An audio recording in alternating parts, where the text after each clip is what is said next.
बिस्मिल्लाहिर्रहमानिर्रहीम। अस्सलाम वालेकुम। उम्मीद है जी हमेशा की तरह आप खैरियत से होंगे। आज का हमारा आर्टिकल जो है वो इंटरेस्टिंग भी है और आपने कुछ उसकी बेसिक्स पहले से भी पढ़ी हुई हैं। आपने लास्ट टाइम लेक्चर में जो है ना ओहम्स लॉ में एक फॉर्मूला पढ़ा था B is equal to the IR। इसमें आपने एक कांस्टेंट ऑफ प्रोपोर्शनैलिटी इंट्रोड्यूस करवाया जिसे आपने कहा था रेजिस्टेंस। अच्छा, अब ये जो रेजिस्टेंस होती है ना, इसके बहुत से फैक्टर्स होते हैं जिन पे ये डिपेंड कर सकती है। हम देखते हैं कि वो किन किन पे डिपेंड कर सकती है। तो बेसिकली हमारा आज का जो आर्टिकल है, फैक्टर इफेक्टिंग द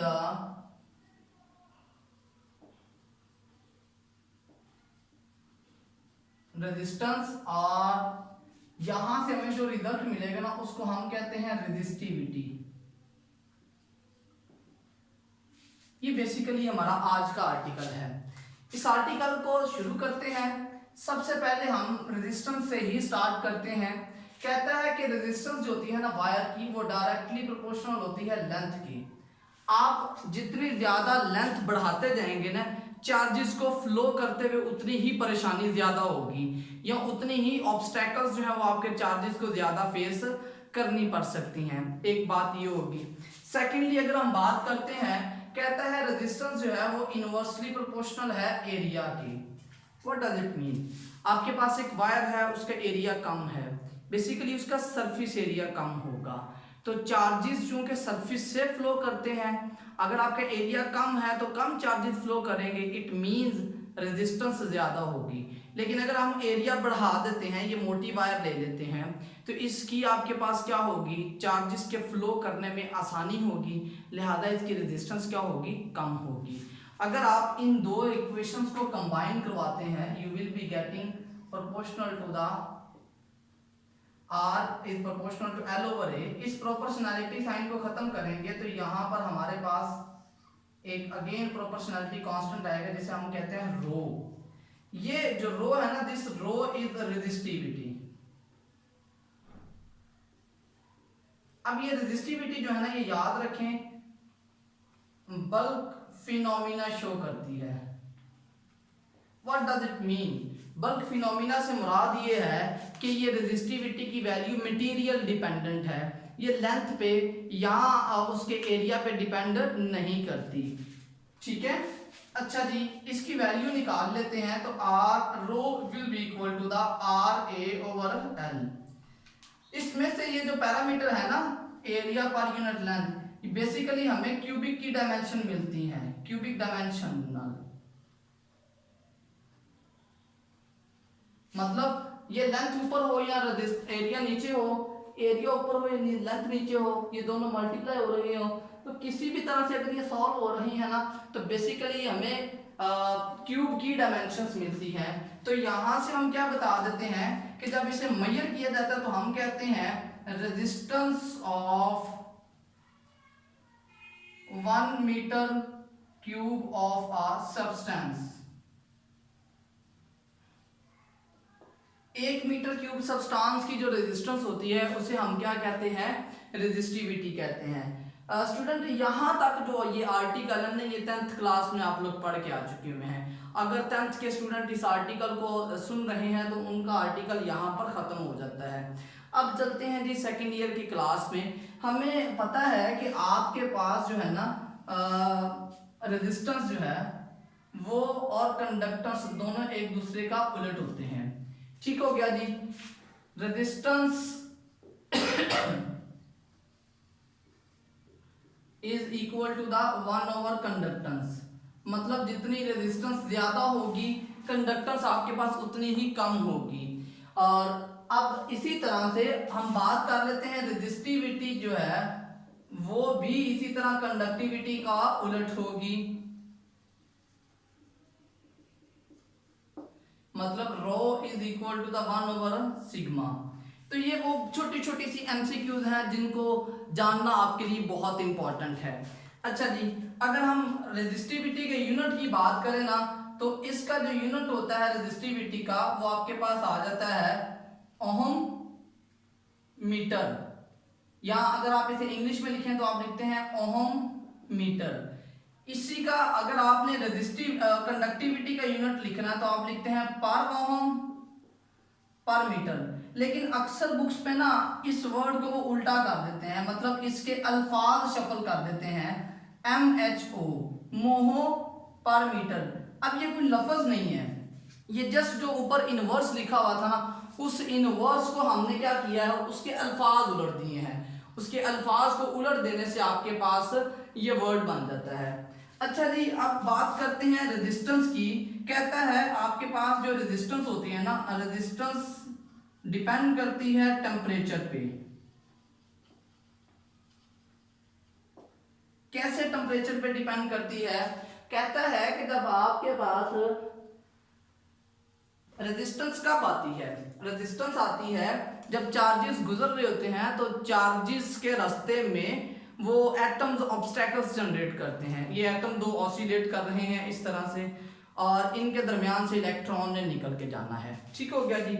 ये मेरे पास एक एटम है, ये दूसरा एटम है, ये ऑसिलेट कर रहा है और इलेक्ट्रॉन ने यहां से गुजर के जाना है। कहता है जब इलेक्ट्रॉन जो है, जब आपके पास टेम्परेचर बढ़ेगा तो इन एटम्स की वाइब्रेशंस क्या हो जाएंगी, बढ़ जाएंगी। उनके एम्पलीट्यूड जो है वो इंक्रीज कर जाता है। एम्पलीट्यूड के इंक्रीज करने से क्या होगा आपके पास जी, इन इलेक्ट्रॉन्स को गुजरने के लिए मजीद वर्क करना पड़ेगा, ज्यादा मुश्किलात का सामना होगा। तो हम कहते हैं कि आपके पास कंडक्टिविटी, रेजिस्टिविटी या रेजिस्टेंस जो है वो टेम्परेचर बढ़ाने से बढ़ती है। टेम्परेचर बढ़ाने से होता क्या है, बेसिकली आपका जो एम्पलीट्यूड ऑफ वाइब्रेशन है वो बढ़ता है।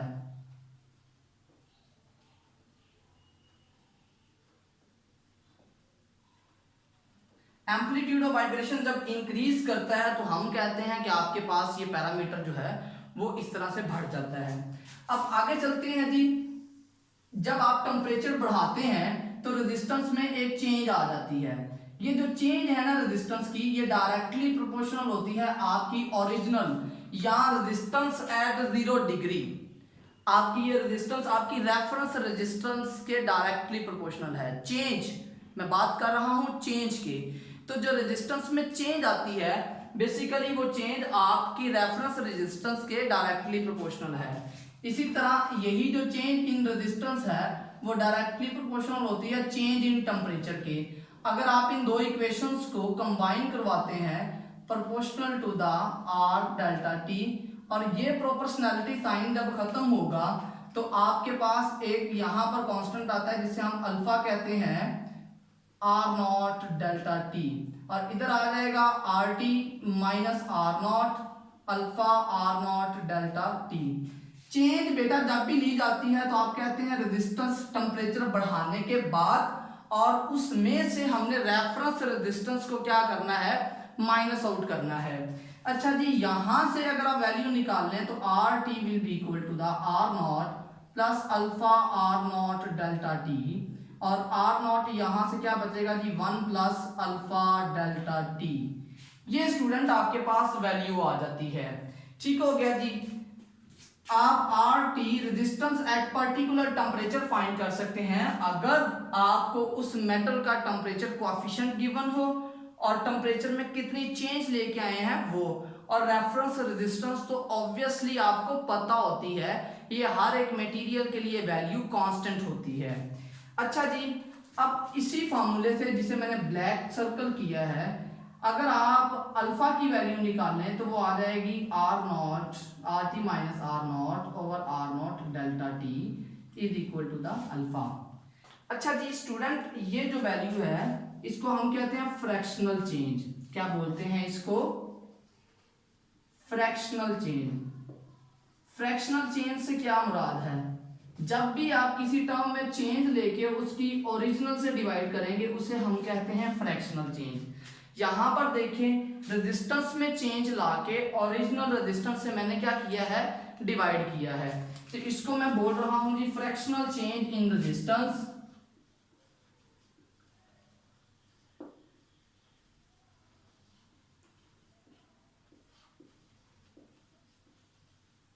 पर यूनिट केल्विन। रेजिस्टेंस में जो चेंज आती है, अगर आप उसको यूनिट केल्विन से डिवाइड करते हैं तो आपके पास coefficient of the friction temperature coefficient आ जाएगा। अच्छा जी, इसकी अगर हम वैल्यू की बात करते हैं तो आपके पास क्या आ जाता है, यूनिट की अगर हम बात कर रहे हैं तो वो आ जाता है पर केल्विन। ठीक हो गया जी। अच्छा जी, यूनिट आपके पास इसका पर केल्विन आ गया। अल्फा की जो वैल्यू होती है ना, वो डिफरेंट मेटल्स के लिए डिफरेंट होती है, लेकिन हम बात करेंगे पॉजिटिव और नेगेटिव के लिए। टेम्परेचर पॉजिटिव और नेगेटिव, अल्फा की वैल्यू पॉजिटिव क्या जब आएगी तब क्या फर्क पड़ता है, नेगेटिव आने से क्या फर्क पड़ता है। अल्फा की वैल्यू अगर पॉजिटिव है तो आपके पास क्या करती है, आर इंक्रीज करती है बाय इंक्रीजिंग टेम्परेचर। अल्फा की वैल्यू अगर आपके पास इंक्रीज करती है और पॉजिटिव में है तो टेम्परेचर के बढ़ाने से हमारे पास रेजिस्टेंस बढ़ती है, और अगर अल्फा की वैल्यू आपके पास नेगेटिव है तो टेम्परेचर के बढ़ाने से रेजिस्टेंस डिक्रीज करती है। और ये फिनोमिना आपके फोर्थ ग्रुप में होता है, जिसमें आपके सेमीकंडक्टर्स जो हैं वो शामिल हैं। ठीक हो गया जी। अब स्टूडेंट इसी फार्मूले को जरा देखिएगा, अल्फा की एक और मैं फॉर्म निकालने लगा हूं। आपको ये पता है R is equal to the rho L over A, तो यहां से अगर लिखा जाए R alpha is equal to the R T की जगह पर आ जाएगा rho T L over A minus rho naught L over A over, यहां पर क्या आ जाएगा rho naught L over A into delta T। Just क्या किया है, जहां जहां पर रेजिस्टेंसेस थी वहां वहां पर उसकी वैल्यूज पुट कर दी हैं। एरिया और लेंथ चेंज नहीं होती, लिहाजा वो एज इट इज पुट कर दी गई हैं। यहां से स्टूडेंट आपके पास क्या बचेगा, rho T L over A आपके पास कॉमन आ गया, rho T minus rho naught over L over A rho naught delta T। ये कट गया, हमारे पास अल्फा की जो वैल्यू बचेगी it will be equal to the rho T minus rho naught over rho naught delta T. Again इसकी पे क्या लिखी जा सकती है, फ्रैक्शनल चेंज इन रेजिस्टिविटी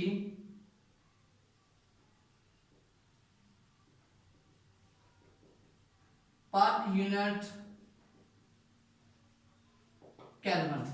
तो fractional change in resistivity for unit kelvin is known as alpha. आपने alpha को रेजिस्टेंस की बजाय रेजिस्टिविटी की फॉर्म में भी लिख लिया है। तो स्टूडेंट ये हमारा आज का आर्टिकल था, और ये कुछ ज़्यादा बड़ा नहीं है, हमने बहुत समराइज करके बहुत छोटा करके मैंने इसे एक्सप्लेन किया है।